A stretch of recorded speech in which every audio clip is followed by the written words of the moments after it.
because hey everybody, it's Julie with the Gold Nuggets podcast with Glen Sutherland.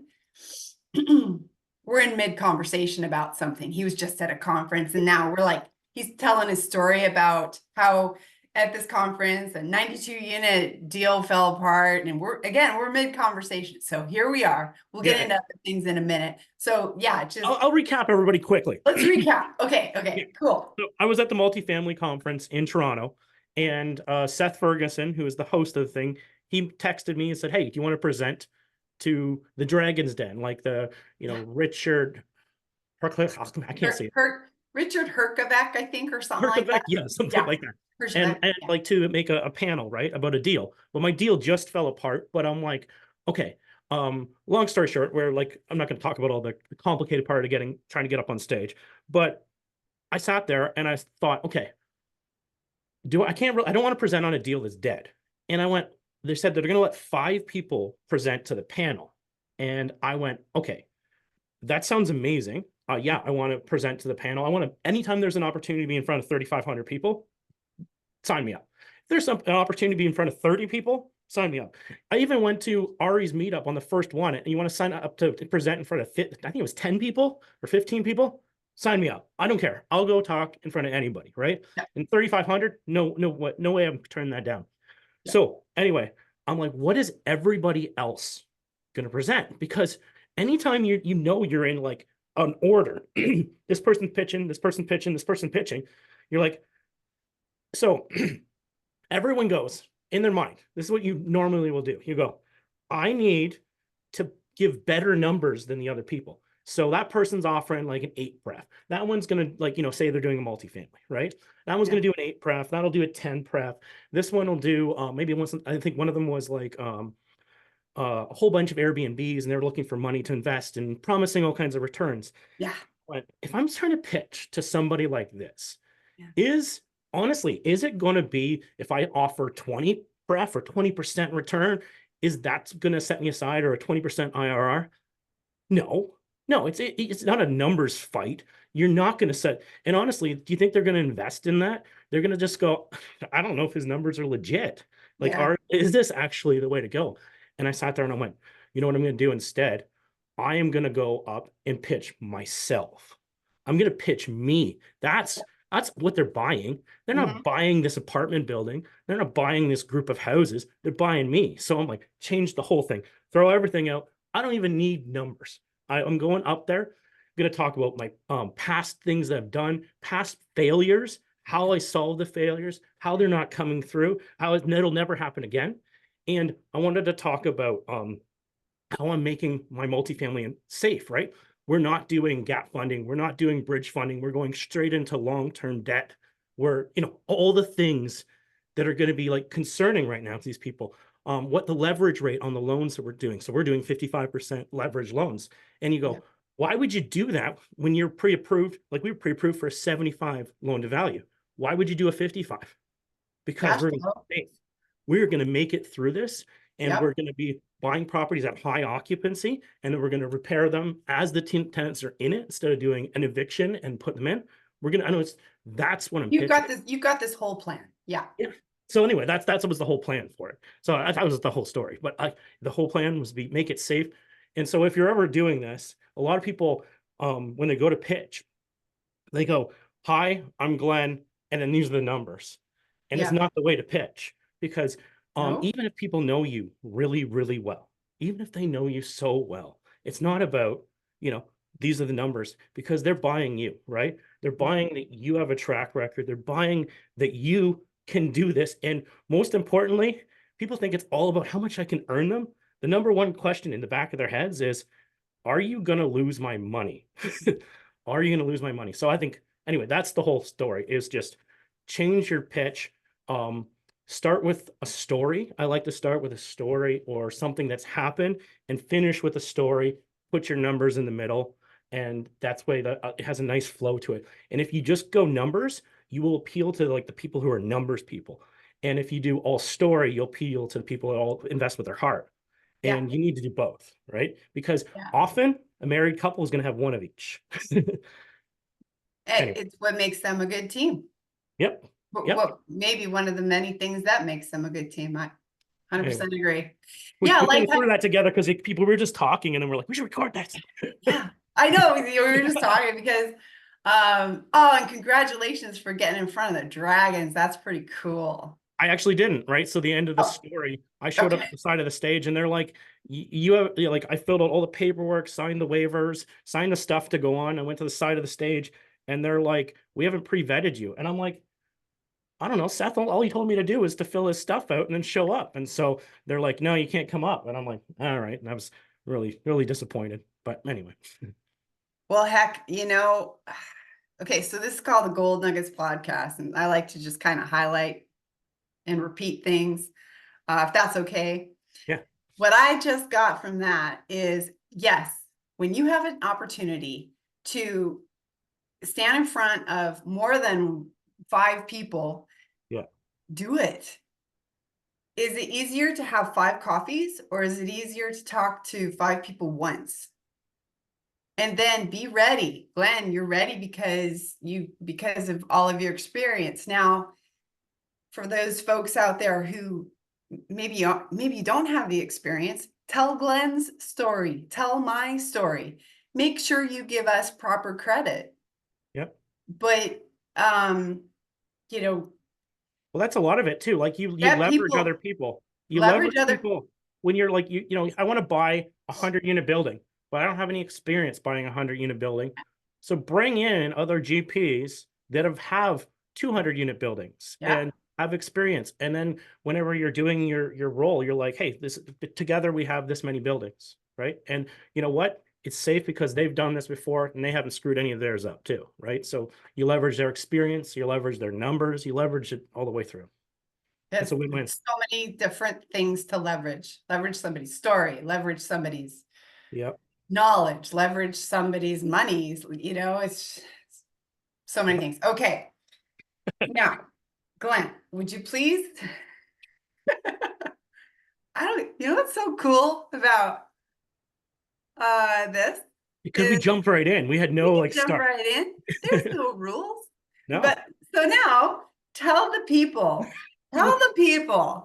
who you are, how you got started. Let's hear your story. I want to hear Sure. it. So I'm Glen Sutherland. I'm the host of a Canadian Investing in the US podcast.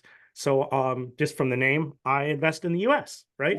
We do all the creative strategies. Like Julie was just on my podcast. So if you want to hear her talking about creative strategies, you can go there. But I do the same sort of things. We do lease options, contract for deed, subject to seller financing, wraps, sandwich leases. Probably missing a dozen other things that we do. Well, we may find ways to make it done. We'll buy from the bank, foreclosures, short sales, pre-foreclosures, and everything we try to, we'll find a way. I have a preferred order I like to do everything in. And if none of that works, I'll wholesale the deal at the end, which most people go the other way and they try to wholesale first. I like to try and keep everything first. And if it doesn't work, then I wholesale it. Anyway, I would backward strategy to a lot of people. But anyway, I buy properties in the US. I live in Canada. I live in Ontario, outside of Waterloo, Ontario.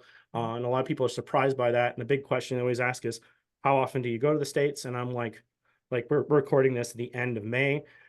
Last time I was there was November. 2024 to give 2024, yes.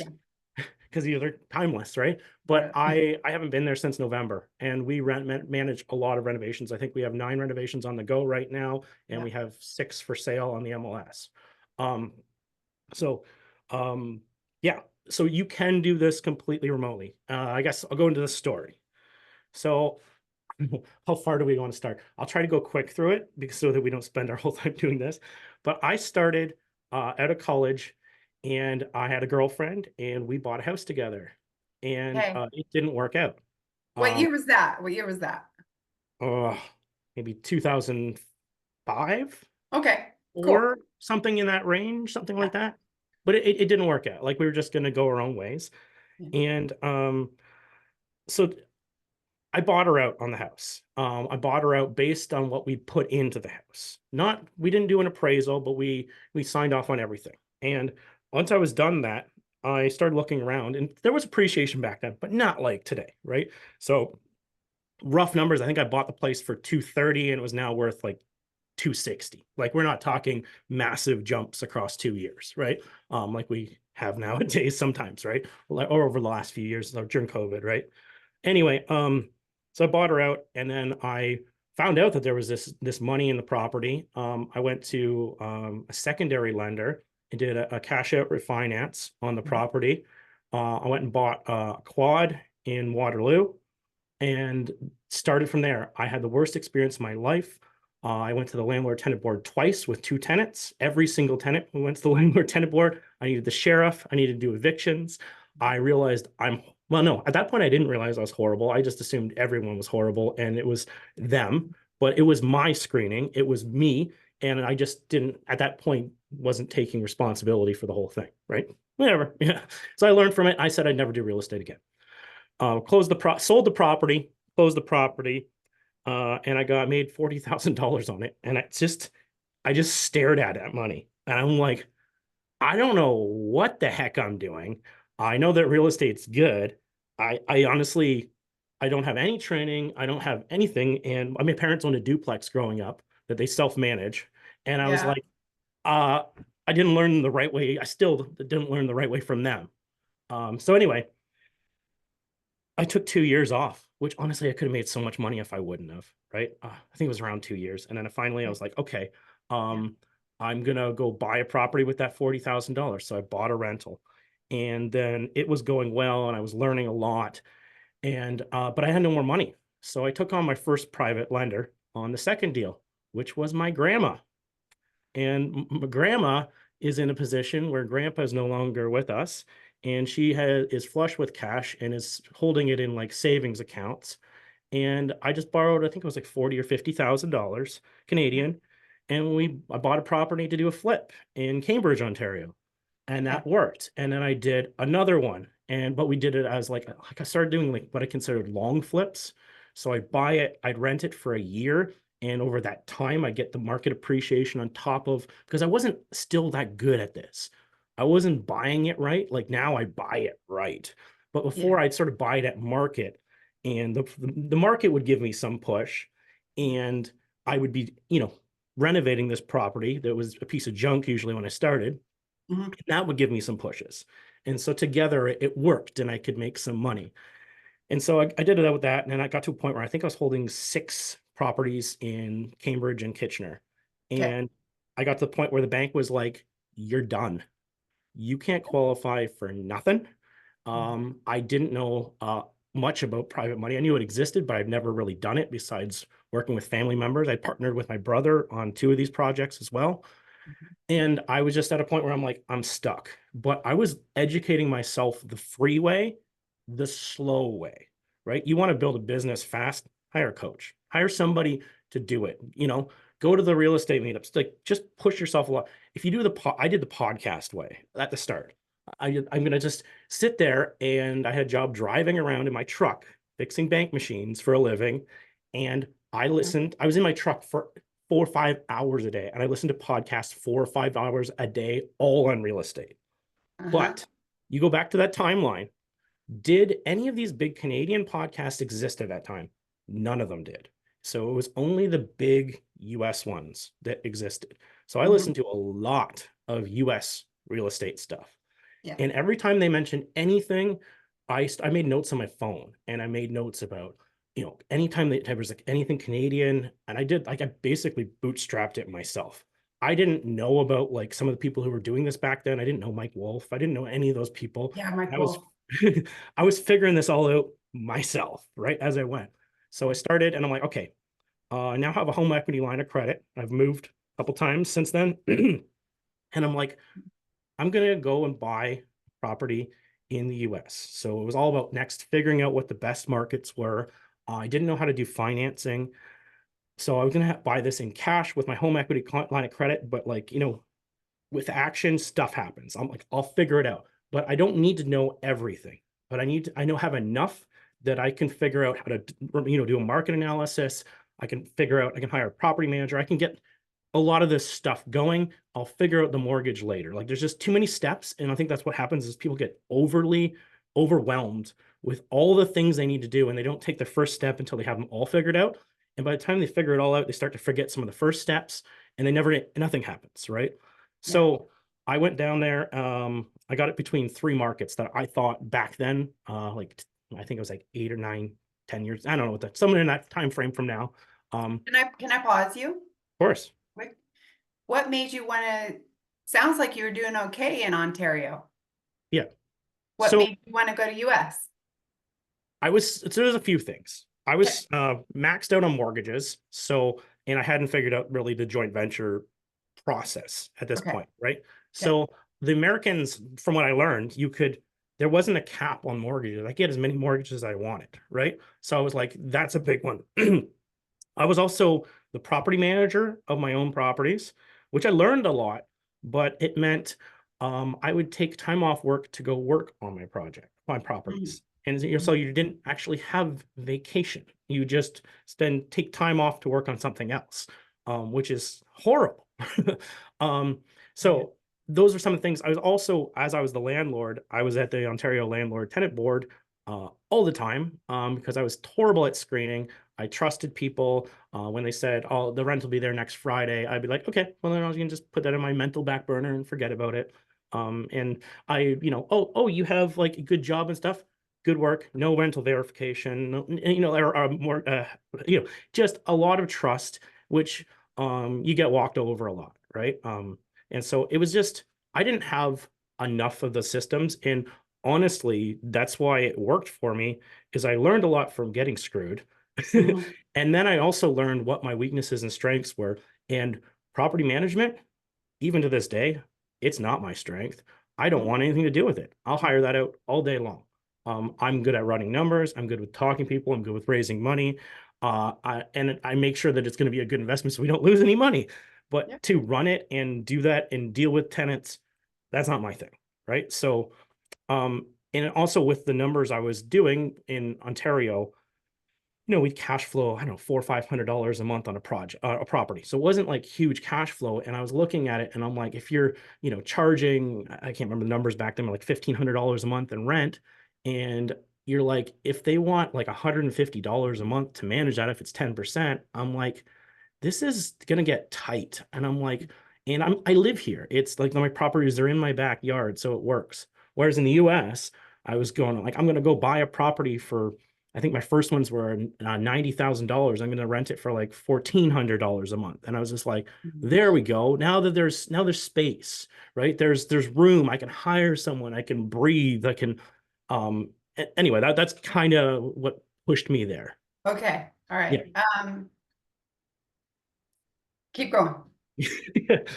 um Well, no, I want to point out that, yeah, your landlord tenant stories too. Has Ontario always been very pro tenant? Because that's a major factor it, in the it, it was ease. it I would say yes. I'd say it's still getting more tenant friendly every Yeah. single day. Yeah. There's more and more areas in cities that have rent control now on top of that, which means like sometimes depending on how they consider rent control, sometimes when the tenant moves out, you still can't raise the rent up, to the what market is, right? You never can catch up, and you're like, the mortgage can keep going up, the utilities can keep going up, the taxes can keep going up, your insurance can keep going up, but you can't go up at the same rate. Yeah. And It's the one thing I always like, I like this comparison. I heard this, I think it was at the conference, someone say it, and they said, if if you own a restaurant and somebody went into the restaurant and ordered a meal, and then at the end they said, "Sorry, I'm not going to pay you," you would just ask them to leave, right? But if you're the same sort of situation, that person in the restaurant, the tenant, or sorry, that not tenant, the patron of the restaurant could sit there and continue to eat food and continue to not pay and continue to stay in that property, and you can't get them out, which is not fair. And I don't know understand why that is like that here. But if it's in like a business setting, it's not fair. If it's in like other rental situations with equipment or stuff, it's not how it works. It's only with tenants. And it's just not a fair situation. So honestly, at that point, I could have made the move to one of the other provinces as well. I could have went to like what people are considered the more landlord friendly provinces, which would be like Alberta, New Brunswick, and Nova Scotia, I believe, right? is where a lot of people end up going if they want to stay in there. But I wanted to try the US. I saw that there was a lot of opportunity. Mhm. The perk is sometimes, depending, you're also dealing with currency conversion. So Yeah. sometimes it works in your favor and sometimes it works against your favor.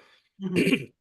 And if you keep your oh crap money, you can make it work in your favor every time, right? Yeah. Like whenever the last time the Bank of Canada met, I knew no matter what they decided, the Canadian dollar was going to drop. So I'm Mhm. like, the day after, I moved all my money from the US to Canada, right? And you can, there's certain events that time, and you're like, because with me, I raise private money a lot of times, or sometimes promissory notes, but I secure mine on the property. So it's a Yeah. little bit different than promissory notes. Mhm. They're not true promissory notes because they're secured.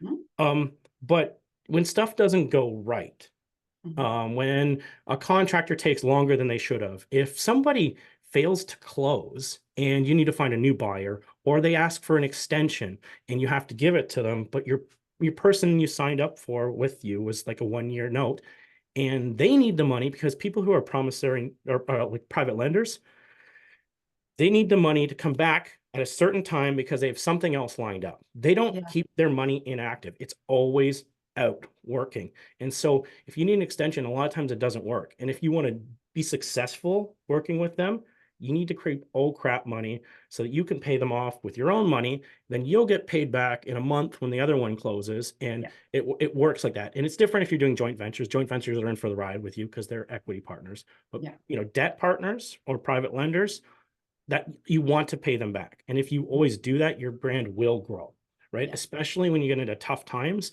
And I went to the real estate meetup in Cambridge, I think it was 3 weeks ago or 2 weeks ago. And I Mhm. heard about all these people not getting paid, right? All these private lenders. And all you need is when they're having those stories, someone who is your private lender there going, I work with Glen and Glen pays. And Mhm. when we need the money back, he keeps, oh crap, money. But you can also, I'm kind of going on a rant, but you can move stuff back and forth from the US when it makes sense, right? And Yeah. honestly, if anyone's going to do this, don't use a bank. Unless you feel like giving 2% away every single time you move money. But that's it's not the best way to do it. Mhm. So what's the best way to move US to So Canada? the best way is to use like a stock trading account. Just move your Mhm. money in, convert it to US, and it trades at whatever the rate is of the day. There's Okay. no fees, right? Unless you have like maybe a $20 trade fee or something like that. That's the best way, but they're slow. Typically, if you do that, it takes like over a week to move your money, right? Honestly, a lot of times I use currency exchanges, right? Mhm. You pay like your 0.3, 0.5%, to that they're going to take as a cut. That's typically what I do because then the money shows up in like 2 days. Because usually I'm moving money for a reason, right? Yeah. Sometimes it's not a rush, but typically I'm moving like, oh, we had it sitting in a bank account in Canada. I'm like, oh, I'm buying something personally. Or honestly, I don't buy much personally anymore. I almost always work with somebody. It's so rare. But well, say I'm buying a multifamily and I need to send money for, phase one, or I need for inspections or pay, the contractors because they want to walk a huge building. It's a bigger chunk of money and send the money, right? And Yeah. so anyway, you just need money you just need money. Anyone who's Yeah. running this with no money they're the ones that are gonna be, when things don't go perfect, it's not gonna work. Yeah. Yeah. Yeah. It's so I mean that could be a course in and of itself is How to manage it, how to well, hold it. how to move it without it being too expensive or Yeah. lengthy in time. Uh, Mhm. a stock trade account. Okay, very interesting. Okay, so what was the first town? In the City? US. Yeah, So I got between three cities. I was between Indianapolis, Indiana, yeah, Kansas City, Missouri, yeah. and Northern Alabama, which is Huntsville, Alabama. Okay. At the time, they were listed as, super high appreciation, super fast eviction rates. Like within the month, you could do a turnover if you needed to. It was like they were speaking the things that were my problems in Ontario. And at that time, I honestly didn't know which market to go to. Right. And I made my decision not the way you should make a decision. Okay. So Huntsville, Alabama is about a 45-minute to an hour drive, depending where you are in each city, to drive there to Nashville. And I saw the opportunity to business vacation in Nashville and do business in Huntsville. And because I saw all three markets. Nashville's awful. I would hate to You don't have like to live there. Nashville? Oh, no, you'd love I, Nashville country music. yeah, it's a cool place. Yeah. It's a cool So place. anyway, that's what I saw as an opportunity. I was like, Indianapolis is Indianapolis and Kansas City is Kansas City. Lots of sports teams in Kansas City, but like that was what spoke to me. So I started off when working there. And then I ended up moving into all those markets, right? So we ended up going into Kansas City next, and then we ended up going into Indianapolis. And at that time, I was mostly buying properties just below market that cash flowed well, right? And just buying them. Whenever I bought my second and third property, after the third one, I refinanced all three of them together at the same time. So that's how the financing kind of worked out for that part of the story. But what the big light bulb changer was my property manager in Huntsville. They also own a construction company. And I already built this trust with them from a distance, being the property manager. And then it turned into, okay, let's buy a property, let's renovate it, let's force the value and see how it goes. And I bought some properties and I was working with cash out refis at really low leverage, depending on the time, like 8 years ago, like the banks were scared. And maybe it's 10 years ago. Anyway, somewhere in that time frame. And they were scared. And so for Canadians, we were high risk. I didn't have a visa, I didn't have a social security number. I'm working with my social insurance number and my ITIN number, right? And basically, I was getting really low leverage, 60, 65%, and I was still able to perfect BRRRR them, where I would get every single penny back that I put in, even at that low leverage. What is that term you just used? Perfect birth? BRRRR, like so buy, rent, buy, renovate, yeah, yeah. You can tell I have 5 kids. Perfect birth. Okay, I'm gonna write that down. Yeah, no, perfect BRRRR. So we refinance I get it. Yeah. renovation, put the tenants in, we refinance it, and I'd strip all the money in, right? So I had and I was doing that, but I was using my home equity line of credit with Canada and some profit that I'd made from doing some of these other ones. And I really could only still, because I was not a rich person, I could still only do like 2, 3 at a time, because they're on the purchases. I was typically buying in cash or at really low leverage, and I was like, it was just moving slow. And then I honestly like took some courses, figured out how to do the joint ventures and raise money, and then I just started scaling it. And then we started bringing partners in Alabama, and then we brought partners in Kansas City, and then I brought partners in Indianapolis, and we just started to grow more. And then we brought in everyone's like always like Ohio, Ohio, Ohio, in Florida, Ohio, Florida. Everyone's like Ohio, Florida, Ohio, Florida. And I'm like, I need to get into these markets, right? So I then went into Ohio, and we scaled. Ohio was like the low-hanging fruit. Like I could make it work in these other places, but it was a lot of underwriting and grinding and hard to find the deal. But you could find them, but it was a lot of work. And then you went into Ohio, and just the prices were so low and the rent was so high, and it was just easier. And so we scaled that hard and fast. And I think by the second year we were doing about 40, I think it was 43 renovations per year, right? Like we just went hard. Like we're like, some of them are fourplexes, some of them are duplexes. And we're just like, this is scalable. I'm now raising the money. The podcast is starting to take off. Also, if you do a podcast, honestly, I always tell my students, they're like, I want to start a podcast. I'm like, it's the slowest way to build your brand. But maybe that's my experience. But I did the podcast. First year, there's like 10 people listening to it per week, and it starts to grow and grow. But now we have like 4,000 a week. But it didn't start like that. Go be on someone else's podcast. Folks, nothing starts like that. Nothing starts like that. This microwave mentality is, in real estate, something about real estate. And, I just want to point out, it sounds like when you started in Alabama and Huntsville, that's where you got your legs underneath you, right? I'm sure your learning curve was astounding. Yep. And then you were able to do great things, and having it be what sounds like challenging enabled you to go into Ohio, and it seemed easy, but it was probably just easy because you'd been through such hard things. Yeah, you just done harder things, and it was easier than what I was doing. Yeah. Okay. Really cool. Now, oh, I had this question. What was it about Huntsville? Like what, yes, it was like a booming economy. Did you touch on that or? Yeah, so Okay. where one of the big things about Huntsville is Dallas, about 10 years before that, exploded. And Okay. what Dallas did was they gave away a lot of land to businesses around the edge of the city. And drew a lot of big businesses in, which, because they're in Dallas, geographically pulled a lot of people out of California, right? So Northern Alabama saw what happened there and decided to basically, in my opinion, rip them off.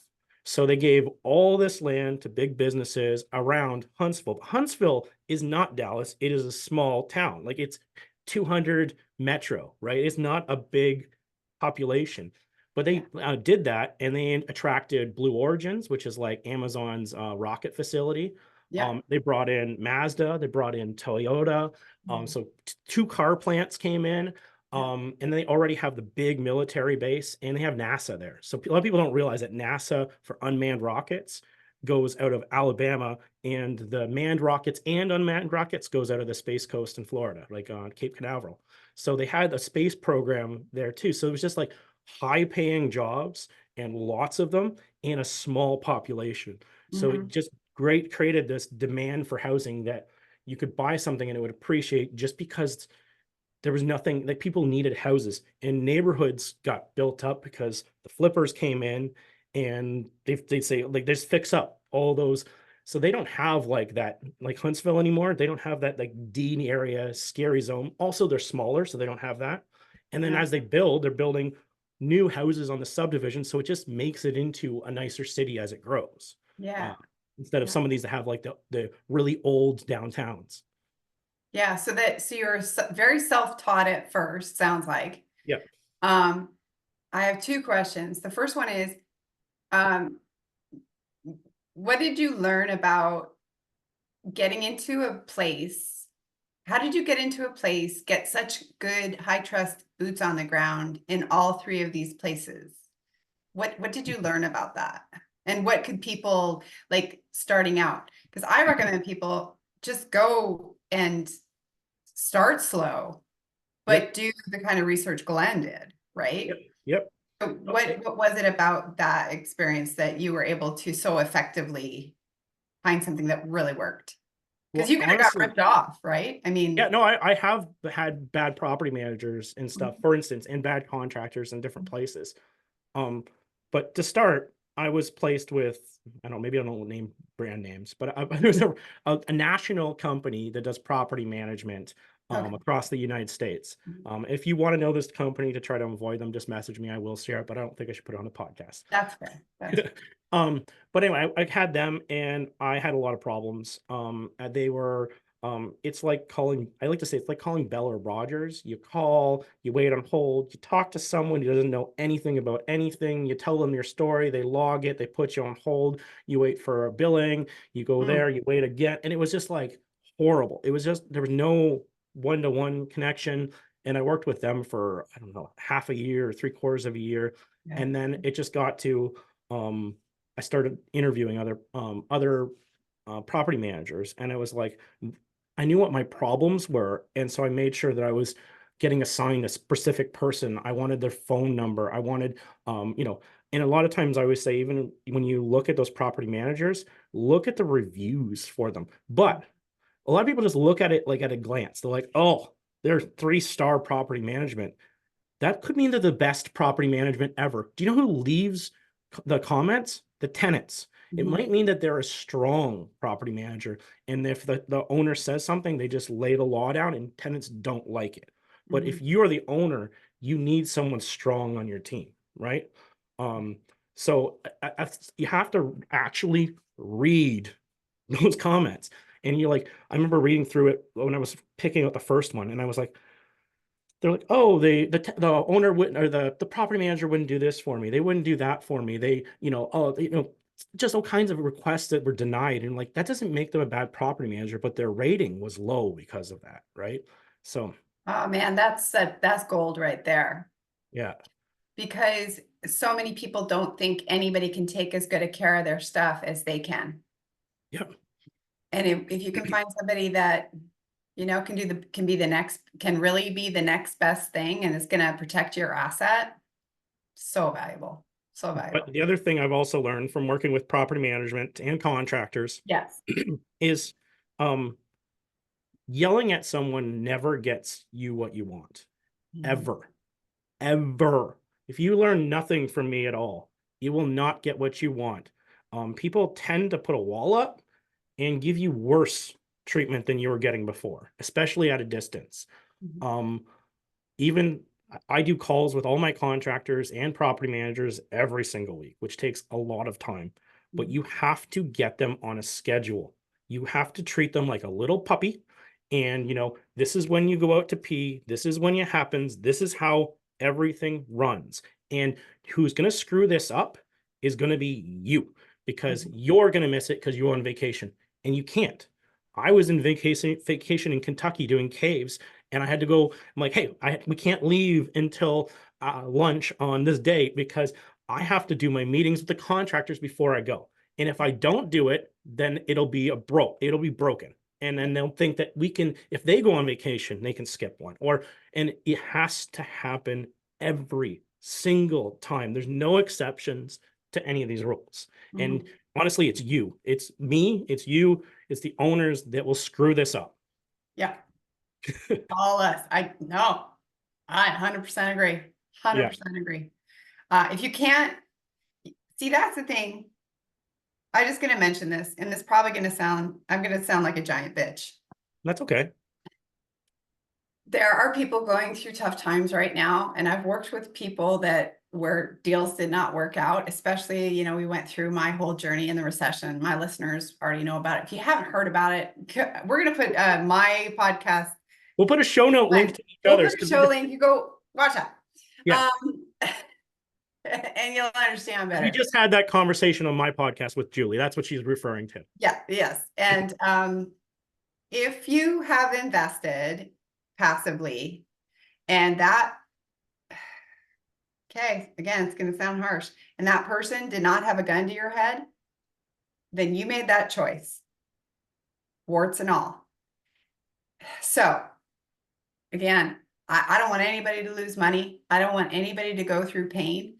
There is a way to not have that happen, and that is to take control of what you have, learn some of these skills, get some coaching, and go do it yourself, because then it's just on you, and you're not putting your money and your livelihood and your future and your relationships at the mercy of somebody else.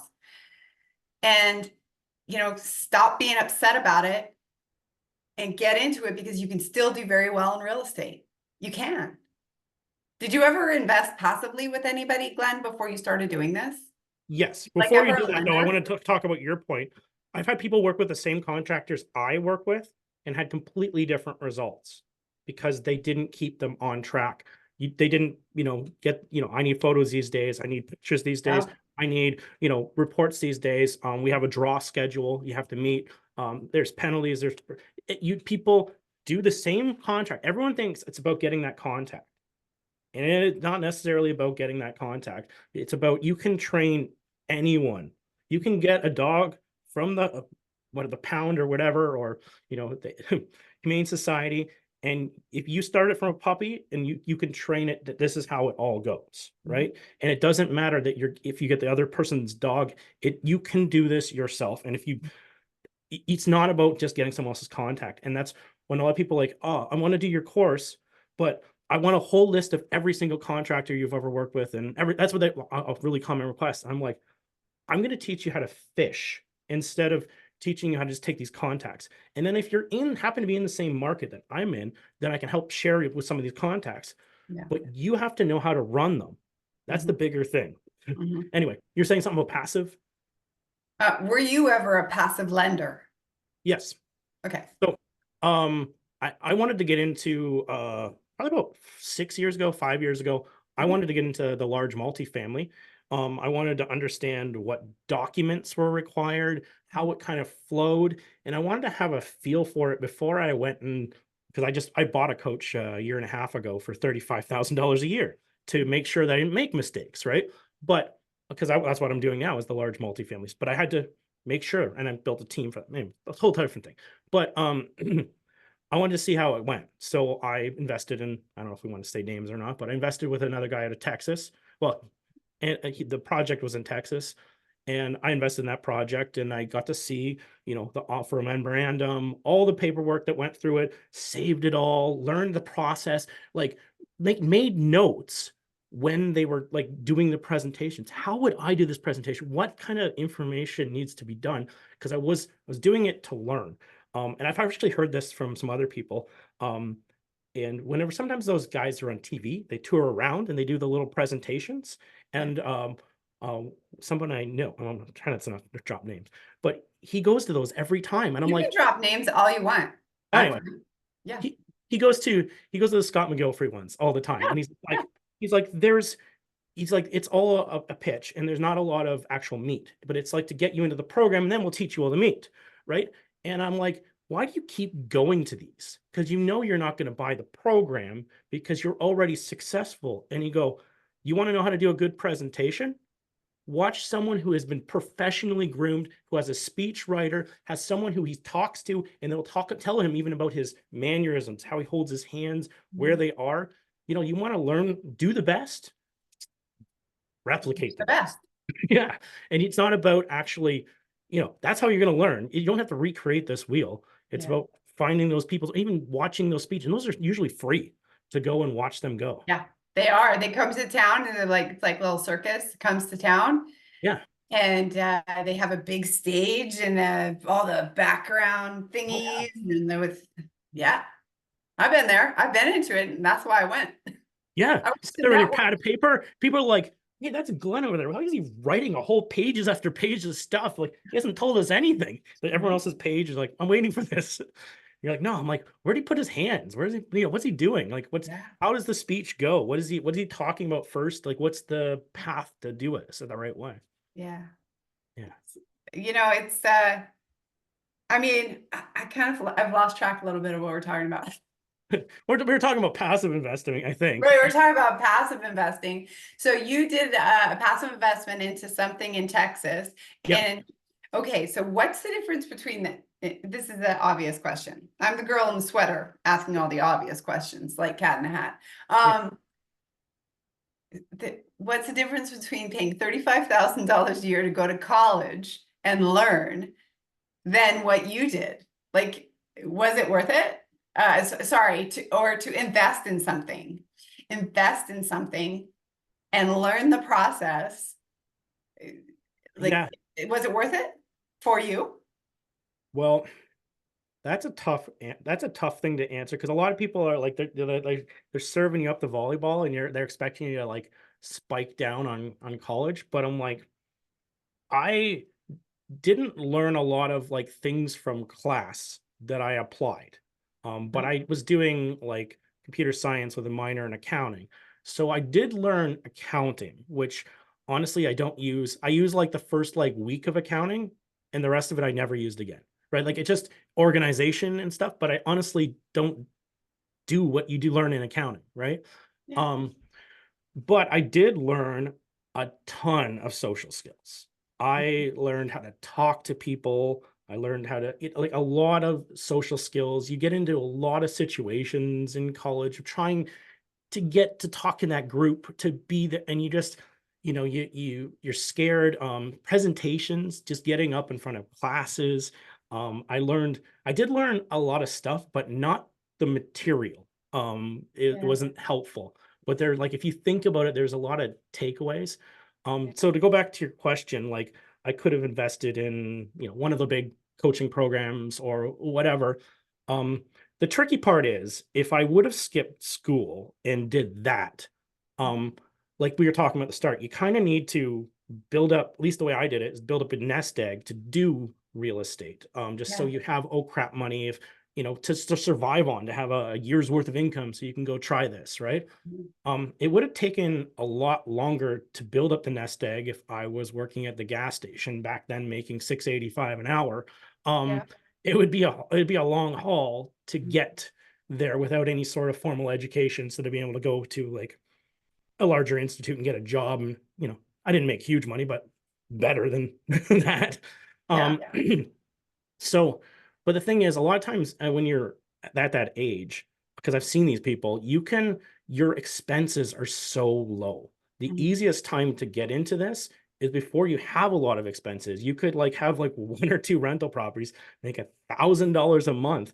And that's if you're living in your parents' basement, all you need is some money for entertainment and to go out a little bit, and and then you can grow it from there. Mhm. Honestly, the harder way to do it is like what I did, is you go and buy a house and a car and all this furniture and have kids and Yeah. build your expenses up, and you're like your break even every month is so high.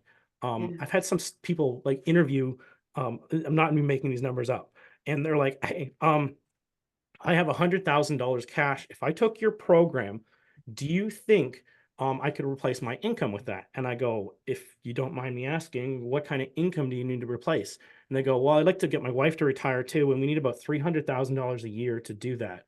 And you Mhm. go, that is like the break even? Like that 300,000 is the break even? Like to just pull off life? And you're like, look, I can't promise that. I'm like, No. I can promise that, we can get you into some real estate, we can get you some cash flow, you can avoid making a lot of mistakes, and we can grow this so that you can live, breathe, have a lot more money coming in. Yeah.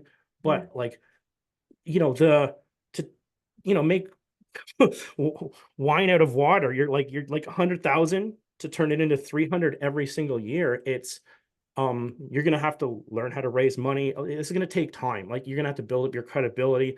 This is not gonna be like just like that. I can triple your money and give you a 300% return, right? That's No. This is the that would take at least, I would say at least 5 years, unless you, and some people are exceptions to the rule.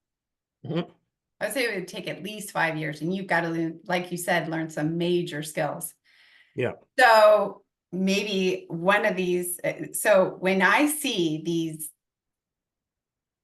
I'm 50, 20, 25-year-old kids on TikTok or these reels, these ads, all I had to do was put $10 a month in and I'm making $30,000.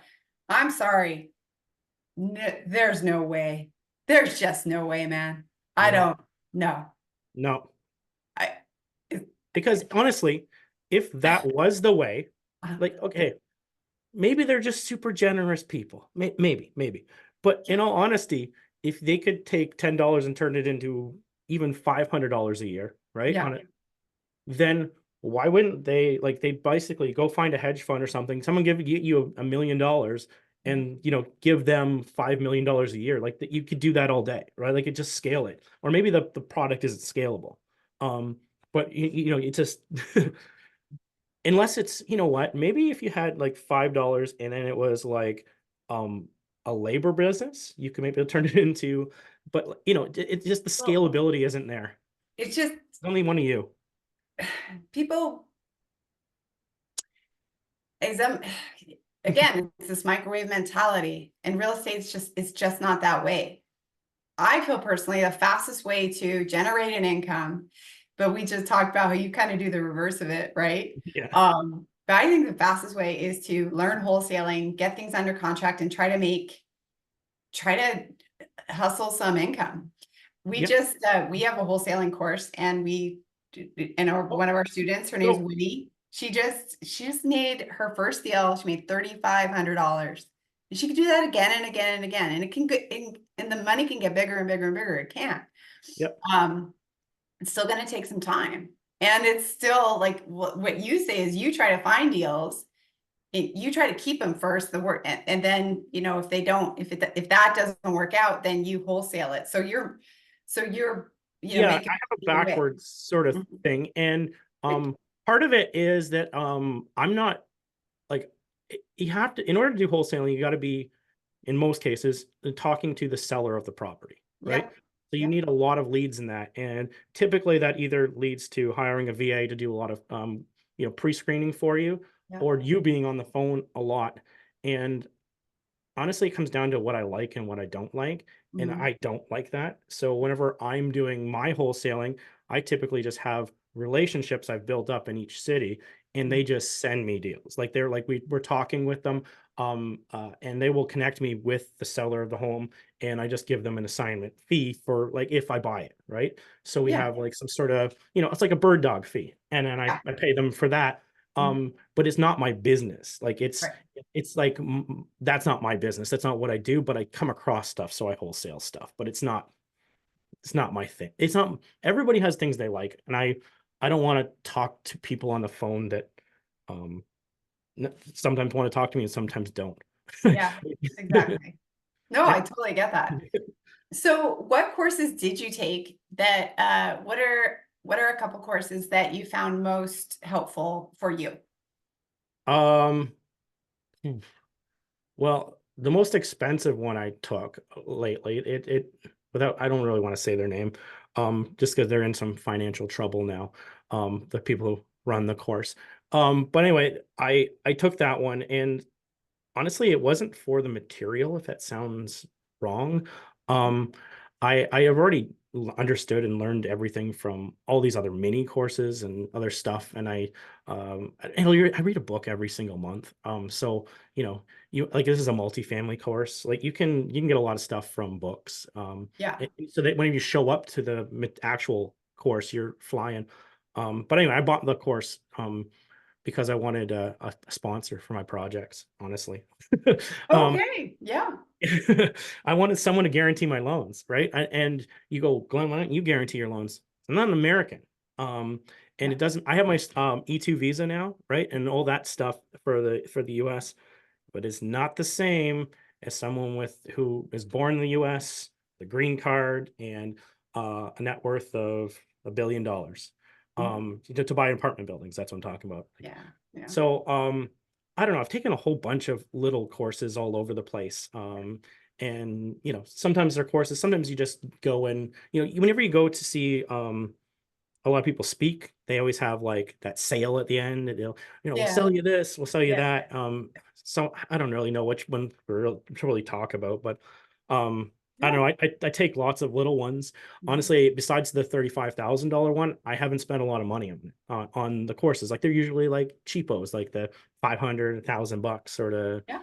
You get the mini courses. So I don't know. I don't And really have a good answer for that one. well, that's okay. That's okay. You do or you don't. Hey, that's perfectly fair. Um, Uh, what book are you reading now? What are you reading this month? This month, so we're recording this on May 30th. So my book for June is Grit. So I haven't started it yet. So I'm starting that tomorrow. All right. But I'm gonna read Grit. We just read what was it this last month? Anyway, is it Failing Upward, Fail Oh, Fast? feeling Uh, okay. Yeah. what was it called? Something like that. Anyway, it was about a guy with the I could look it up anyway, but it's like a guy who just intentionally fails. So he pushes himself really hard Mhm. and for to put himself in situations, and he's prepared to fail, but builds things to make it less likely to fail. And he's like, the thing is, even if you're failing at this, you're just trying and you're pushing yourself. And he actually got himself an NBA tryout, even though he wasn't qualified or anything, just by trying and pushing and calling every single NBA team and calling that, just every way he could possibly go, right? And he expected to fail every time. He's like the KFC thing, right? Anyway, Yeah. but yeah, and then I think for July, I'm planning on rereading The Cash Flow Quadrant by Robert Kiyosaki. I Mhm. typically like to read that every 2 years. Um, and so I haven't read it in 2 years. And the reason I have a whole bunch of books I repeat read. Yeah. And every time I read it, I realize that there's certain things in my business that I do that I shouldn't do. And I sit there afterwards and I pull more stuff and hire it out or Yeah. find someone else to do it Yeah. every couple of years, right? And Right. Yeah. So there's a bunch of books I reread like that. So, you said we, I, are you in a group? Like no, I'm not part of any group. I have, a book group or something? oh, so I have a mastermind that goes with my coaching program. In the book group, we read we read a book. We start off every meeting with wins. So Yeah, okay. what did you win at this? Because honestly, as real estate investors, even when you win it, you don't really celebrate it at all. Like you're like, hey, I finally got the contractor to do something, and you're just like, it's not, doesn't feel like a win, right? It doesn't. But like, I'm like, well, I'm gonna celebrate these things. Let's talk about it. You got your kid to make his bed. You got, whatever it is. Everyone has to come up with some kind of win. And then we do like a round table. We do a book. I talk about the book, and then I teach a subject, right? So last month we talked about dealing with or like last Monday was dealing with liens, contractor liens, all the different liens, how to remove them off Yeah. properties, like just stuff that's like, hey, I don't really need that. So I'm like, but until you need it, right? And also like how to do notary in the US. There's 7 different, people don't realize there's 7 different ways to sign stuff from Canada. So a lot of people are like, oh, I just have to go to the US and sign. You're like, no, you don't. No. So Yeah. anyway, that's what we teach something for the end. And so that's kind of a book club with everything else. Nice. Yeah. Awesome.